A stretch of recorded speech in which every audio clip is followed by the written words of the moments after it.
হে everyone, সবাই কেমন আছো? আশা করি ভালোই আছো। আজকে আমি তোমাদের জন্য একটা গল্প নিয়ে এসেছি। আশা করি সবাই ভালো লাগবে। টিল দেন, গল্পটা শেষ হওয়া পর্যন্ত সবাই সাথে থাকো। গল্পটা শুরু করছি। সন্ধ্যার কাছাকাছি সময় তাড়াহুড়ো করে বাসার সামনে হাজির হলো। গেট খুলতে যাব, ঠিক তখন একটা সুদর্শন মতো যুবক গেট খুলে বের হয়ে এলো। এ বাসে এই ছেলেটা আবার কোত্থেকে এলো? আগে তো দেখিনি, কিন্তু আমার দেখার আরো একটু বাকি ছিল। সুদর্শন যুবকের পেছনে বাড়িওয়ালার মেয়েটি বের হয়ে এলো এবং এমন একটা ভাব করলো যেন আমাকে চেনেই না। আমার সামনেই দুজনে হাসাহাসি করতে করতে চলে গেল। তারা যে এভাবে চলে যাবে আমি ভাবতেই পারিনি। মিস্টার সুদর্শন চলে যাক, যা সেটা আমার কোনো মাথা ব্যথা নেই, কিন্তু বাড়িওয়ালা মেয়েটা এভাবে চলে গেল কেন? আমি গেটের সামনে দাঁড়িয়ে দুজনে চলে যাওয়া দেখলাম। মনের ভিতর ক্ষীণ আশা ছিল যে বাড়িওয়ালার মেয়ে একবার হলো পিছন ফিরে তাকাবে, কিন্তু তাকালো না। ফাজিল মেয়ে, একবার তাকালি না কেন? আমার সত্যি বিশ্বাস হলো না যে মেয়েটা একবারও পিছনে ফিরে তাকালো না। এতদিন আমার প্রতি এত আগ্রহ দেখালো, আর এখন আমাকে চিনেই না। আমার থেকে সুদর্শন কাউকে পেয়ে গেছে বলে চেহারা এত জরুরি? চেহারা হয়তো যুবকের ভালো জব আছে, এগুলোই কি জরুরি? না, এগুলোই জরুরি। মেয়েরা কেবল এগুলোই দেখে। আমি মন খারাপ করে রুমে ফিরে এলাম। আমার মনে হয় আজ আর বাড়িওয়ালার মেয়েটার সাথে কথা বলা হবে না। প্রতিদিন সন্ধ্যাবেলা মেয়েটার সাথে আমার কথা হয় ছাদের উপর। দুজন যে খুব বেশি কথা বলি তা কিন্তু না, বা পাশাপাশি হাঁটি তাও না।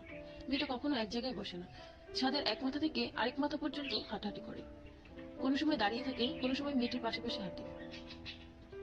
টুকটাক কথা হয়, কখনো বা চুপ করেই থাকে, কিন্তু দুজনেরই সময় কাটে খুব কম চমৎকার।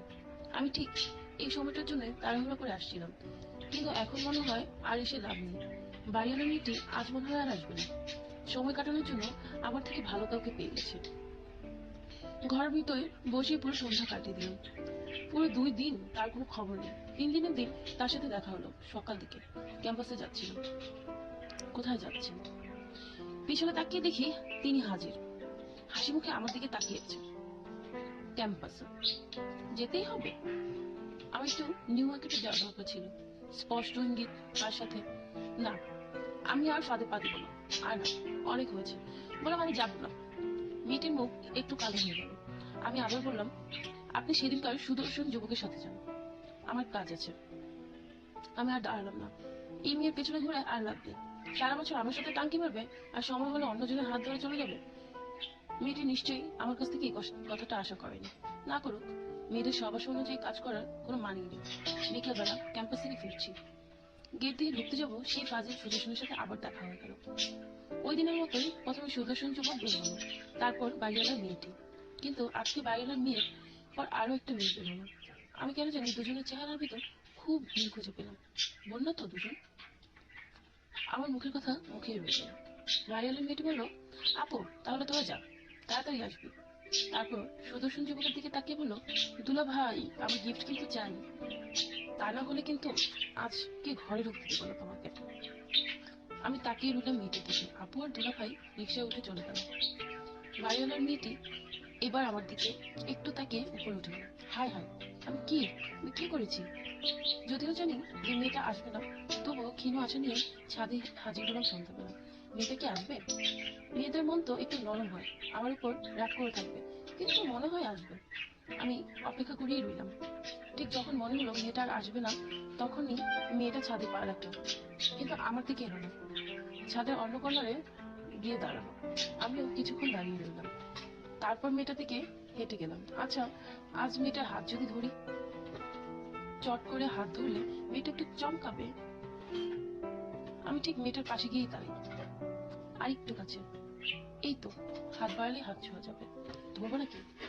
যদি কিছু বললে বলবে কেউ কোনো কথা বলছে না। আমি অপেক্ষা করছি, কিসের জন্য জানি না, কিন্তু করছি। বাড়িওয়ালার মেয়েটি এবার ঘুরে এলো, চলে যেতে চাইলো। ঠিক তখনই আমি ওর হাত ধরলাম। হাত ছাড়ুন। এই প্রথম হাত ধরলাম, আর এখনই বলছো ছাড়ো? মেয়েটি আমার হাত থেকে হাত ছাড়ানোর চেষ্টা করলো। আমি বললাম, অ্যাটলিস্ট আমাকে সরি বলার সুযোগ তো দাও। আপনি কেন সরি বলবেন? আপনি এমন কিছু করেননি যে সরি বলবেন। সত্যি? চারদিকে অন্ধকার, তবুও মেয়েটির চোখ দেখা যাচ্ছিল, চোখে পানি টলটল করছিল, তাও দেখা যাচ্ছিল। আমি বললাম, দেখো, আমি বুঝতে পারিনি, তোমার সাথে তোমার দুলাভাইকে দেখে আমার খুব খারাপ লেগেছে, খুব বেশি। কেন? কেন খারাপ লেগেছে তুমি জানো না? না, আমি জানি না, বলেন। আমি পড়লাম বিপদে। এই কথা এখন কেমনে কই আসলে, বলেন। মেয়েটি তার হাত ছাড়িয়ে নিল আমার কাছ থেকে। আমার ওই দিন আপনার কথা শুনে খুব খারাপ লেগেছিল, কিন্তু তারপর